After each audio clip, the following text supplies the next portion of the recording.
There's someone in your life who never posts. No selfies, no life updates, not even a birthday photo. In an economy where literally everyone is fighting for digital attention, they just don't participate. You've probably assumed they're shy, intensely private, or maybe a little weird.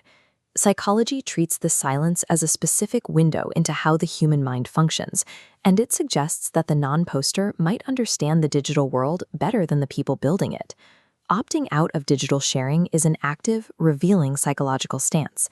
To understand them, we have to look at why the rest of us feel compelled to upload our lives in the first place. When you post and get a like, your brain releases a hit of dopamine, the exact mechanism of a casino slot machine.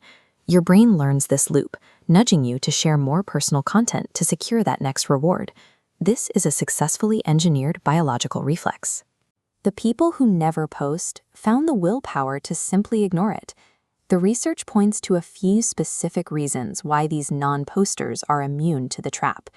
First, they don't need your approval. Psychologists call this self-validation. Most of us subconsciously rely on comments and metrics to prove to ourselves that we actually matter. People who stay offline already believe that.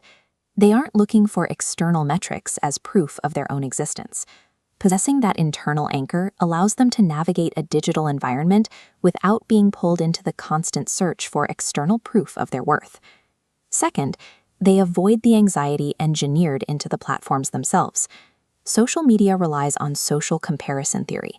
The system forces you into a stressful loop of measuring your messy, behind-the-scenes reality against everyone else's curated lives. The non-poster completely recognizes this illusion. They bypass the daily anxiety by simply refusing to enter the digital competition. They protect their mental peace from a system built to exploit it. Finally, there's a massive gap between the personas we build online and our actual lived realities.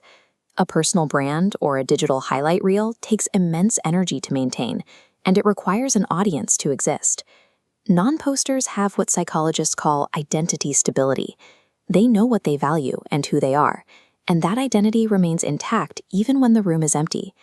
That independence from audience perception is one of the strongest predictors of long-term emotional well-being. We spend a lot of energy psychoanalyzing the people who abstain from all of this, but here is the far more exposing question. Instead of asking why they stay silent, why do we feel so compelled to speak? When you share your life online, what are you actually looking for? Validation? Deeper connection? Or just proof that your life is interesting? There are no raw answers to those questions. The danger lies in operating on biological autopilot without knowing what drives you. The ultimate psychological flex is having the self-awareness to audit the habits society considers mandatory. Psychological self-awareness requires stepping back to analyze the forces driving our behavior, rather than just moving with the crowd. If you want to understand the hidden mechanics of your own mind, subscribe, because deconstructing everyday human behaviors is exactly what we do here, every single video.